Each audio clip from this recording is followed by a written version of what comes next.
A 6-year-old kid picks up a rifle and walks into one of the deadliest battles in human history. This actually happened. World War II was brutal. Millions of soldiers died on battlefields across Europe. But among all those men fighting, there was one soldier who stood out. Not because he was the bravest or the strongest, but because he was 6 years old. His name was Sergei Aleshkov, and this is his real story. A story so crazy that if it was a movie, people would say it's too unbelievable.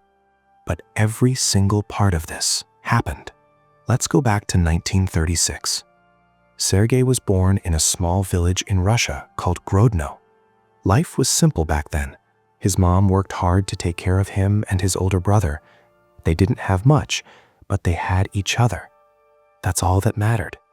But then, everything changed. When Germany invaded the Soviet Union in 1941, Sergei was only 5 years old. He didn't understand what war meant. He didn't know why there were suddenly loud explosions in the distance, or why his mom looked so scared all the time. The Nazi forces pushed deeper into Soviet territory. Villages were destroyed, families were torn apart, and Sergei's village was right in the path of destruction. One day, German soldiers arrived. They weren't there to help. They weren't there to protect anyone. They came with guns and fire. Sergei's mom knew what was coming. She told him and his brother to hide in the woods. She told them to run and not look back. So they ran. But here's the thing about war. It doesn't care if you're a child. It doesn't care if you're innocent. Sergei and his brother hid in the forest for days. They were cold, hungry, and terrified. They heard gunshots. They heard screaming. And then one day, his brother disappeared. Sergei never saw him again. Now imagine being 6 years old, alone in a freezing forest, with no food, no family, and no idea what to do next. That was Sergei's reality. Sergei wandered through the woods for weeks. He ate whatever he could find, berries, leaves, anything. He slept under trees and woke up shivering every morning. Most kids his age were playing with toys. Sergei was fighting to survive. Then one day he heard voices, Russian voices. Soviet soldiers were moving through the forest. Sergei was so weak he could barely walk, but he stumbled toward them. The soldiers were part of the 142nd Guards Rifle Regiment. When they found this tiny, starving boy in the middle of nowhere, they didn't know what to do. Some wanted to take him to an orphanage. Others said there was no time. The war was raging, and they had orders to keep moving. But one soldier, a commander named Major Mikhail Vorobyov, looked at Sergei and saw something. Maybe he saw his own son. Maybe he just couldn't leave a child to die. Whatever the reason, he made a decision that would change Sergei's life forever. He adopted him, right there, in the middle of a war. The regiment became Sergei's new family. They gave him a uniform, a tiny uniform made just for him. They gave him food, a place to sleep, and most importantly, they gave him a reason to keep going. But this wasn't just about keeping Sergei safe. He wanted to help. He wanted to do something, and the soldiers let him. At first, he did small things. He delivered messages between units.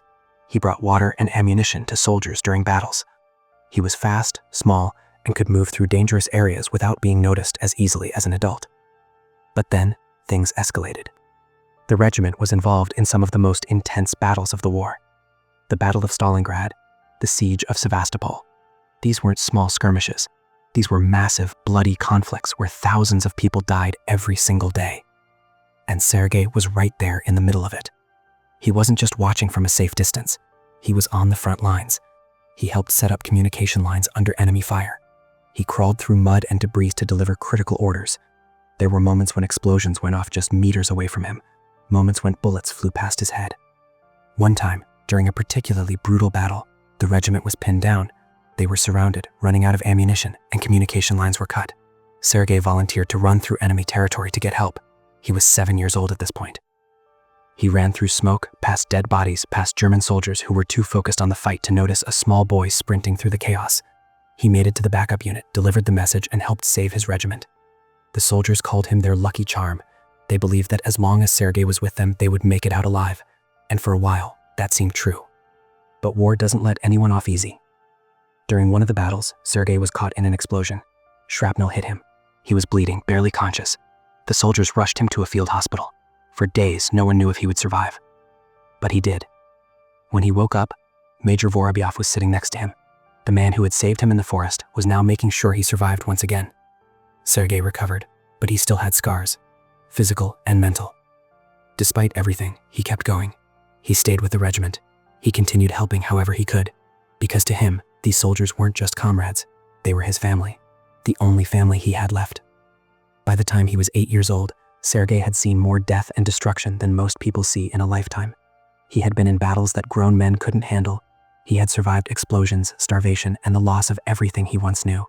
And yet, he never gave up. The war finally ended in 1945. Germany surrendered. The Soviet Union celebrated victory. Soldiers returned home to their families. But Sergei didn't have a home to return to. His village was gone. His family was gone. Everything he knew before the war had been wiped out. Major Vorobyov didn't abandon him. He officially adopted Sergei and took him in as his own son. After years of living in trenches and battlefields, Sergei finally had a home again. The Soviet government recognized his service. They gave him medals, actual military medals for a child who had fought alongside grown soldiers. He became known as the youngest soldier of World War II. People heard his story and couldn't believe it. How does a 6-year-old end up in a war? How does he survive? How does he keep going when everything around him is falling apart? But Sergei did, and his story became legendary. Sergei grew up after the war. He went to school, lived a normal life, and eventually became a lawyer. He got married, had a family, and tried to move on from the horrors he experienced as a child. But he never forgot. He never forgot the soldiers who saved him. He never forgot the battles he fought. He never forgot what it felt like to be a child in the middle of the worst war in human history. Sergei Aleshkov passed away in 1990 at the age of 54. His story is still remembered today. There are documentaries about him, books written about him. Museums in Russia have exhibits dedicated to his life. But here's the crazy part. His story isn't unique. There were other child soldiers in World War II, kids who lost everything and had no choice but to fight, kids who were forced into a war they didn't understand. Sergei's story is just one of many, but it's one that needs to be told, because it shows just how brutal war really is. It doesn't care about age. It doesn't care about innocence. It takes everything from everyone. And yet, even in the darkest moments, there are people who survive, people who fight back, people who refuse to give up no matter how bad things get. Sergei was one of those people, a 6-year-old boy who became a soldier, fought in battles that killed millions, and lived to tell the tale. His story is a reminder that war is hell. But it's also a reminder that the human spirit is stronger than we think. That even in the worst circumstances, people find a way to keep going. Sergei Aleshkov's life was anything but normal. But it's a life that deserves to be remembered. If you want more unbelievable true stories, hit subscribe.